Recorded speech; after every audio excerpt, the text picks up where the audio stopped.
Hi friends, ഞാനിന്ന് നിങ്ങളുമായിട്ട് share ചെയ്യാൻ പോകുന്നത് എല്ലാവർക്കും വളരെ ഉപകാരപ്രദമായ നല്ല ടിപ്സുകളുമായിട്ടാണ്. അപ്പോൾ വീഡിയോ സ്കിപ്പ് ചെയ്യാതെ കണ്ടാൽ മാത്രമേ മനസ്സിലാവുകയുള്ളൂ.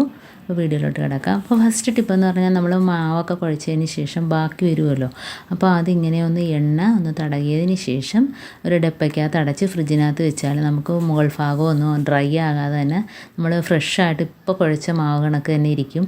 അപ്പോൾ ഇങ്ങനെ ചെയ്യാത്തവരൊന്ന് ചെയ്ത് നോക്കുക. ഇനിയിപ്പോൾ അടുത്ത ടിപ്പെന്ന് പറഞ്ഞാൽ നമ്മൾ പെയിൻ്റ് അടിക്കുന്ന ബ്രഷൊക്കെ ഉണ്ടല്ലോ, അപ്പോൾ അങ്ങനെയുള്ള ബ്രഷുകളൊന്നും നമ്മൾ വെറുതെ കളയണ്ട. അപ്പോൾ പഴയ ബ്രഷുകളൊക്കെ ഇതേപോലെ ജനൽപ്പടികളൊക്കെ തൂക്കാനും വൃത്തിയാക്കാനും ഒക്കെ നല്ല ഈസി ആയിരിക്കും. കണ്ടോ, ഇങ്ങനെ നല്ല രീതിയിൽ തന്നെ പൊടിയെല്ലാം പോയി കിട്ടും. അപ്പോൾ നമ്മൾ തുടയ്ക്കുന്നതിനൊക്കെ മുമ്പായിട്ട് തന്നെ ഈ ബ്രഷ് വെച്ച് ഇതേപോലെ പൊടിയൊക്കെ തുടച്ചെടുക്കാം. കണ്ടോ, നല്ല രീതിയിൽ എത്ര പൊടിയുണ്ടെങ്കിലും അതൊക്കെ ഇങ്ങനെ കിട്ടും. അപ്പോൾ ഈ രീതിയിൽ നമുക്ക് എവിടെ വേണേലും ജനൽപ്പടികളെ കമ്പികളെല്ലാം അടിച്ചെടുക്കാനൊക്കെ വളരെ ഈസി ആയിരിക്കും. ഇനി നമുക്കത് തുടയ്ക്കാനുള്ള ഒരു സൊല്യൂഷൻ റെഡിയാക്കാം. അപ്പോൾ അതിനായിട്ട് ഞാനൊരു ടിൻ എടുത്തിട്ടുണ്ട്. ഇനി അതിനകത്തോട്ട് നമുക്ക് 1 ടീസ്പൂൺ അളവിൽ ബേക്കിംഗ് പൗഡർ ഇട്ട് കൊടുക്കാം. ഇനി അതിനകത്തോട്ട് കുറച്ച് പേസ്റ്റും കൂടി ഇട്ട് കൊടുക്കാം. അടുത്തതായിട്ട് നമുക്ക് കുറച്ച് സോപ്പ് പൊടിയും കൂടി ഇട്ട് കൊടുക്കാം.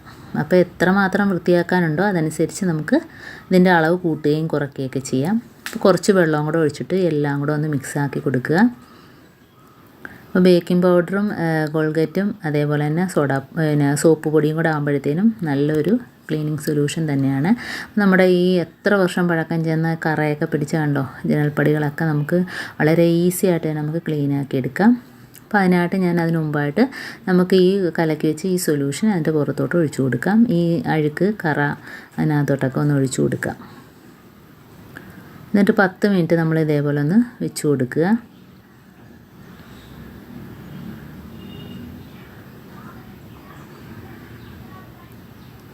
എല്ലാ രീതിയിലും ആകത്തക്ക രീതിയിൽ ഇതേപോലെ ഒന്ന് വെച്ച് കൊടുക്കുക.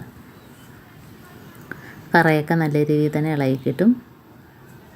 അപ്പോൾ ഇടയ്ക്കൊക്കെ ഇതേപോലെ ഒന്ന് ചെയ്ത് കൊടുത്താൽ മതി. എപ്പോഴും നമ്മൾ ഇതേപോലെ ചെയ്യണമെന്നില്ല. എന്നിട്ട് നമുക്ക് ബ്രഷ് വെച്ച് ഈ ചെറിയ കറകളൊക്കെ ഇതേപോലത്തെ ഒരു പഴയ ബ്രഷ് വെച്ച് നമുക്ക് ഇളക്കിയെടുക്കാം.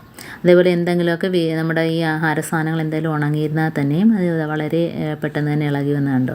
അപ്പോൾ ആ രീതിയിലൊക്കെ നമുക്ക് ചെയ്തെടുക്കാൻ പറ്റും. ഒഴിച്ച് വെച്ചാൽ 10 മിനിറ്റെങ്കിലും നമ്മൾ റെസ്റ്റ് ചെയ്യാൻ വേണ്ടി വെച്ചതിന് ശേഷം ഇതേപോലെ നമ്മൾ ബ്രഷ് ഇട്ട് തേച്ചതിന് ശേഷം ഒരു കഷ്ണം തുണി എടുത്തിട്ട് ഇതേപോലെ ആദ്യം ഒന്ന് തുടച്ച് കളയുക.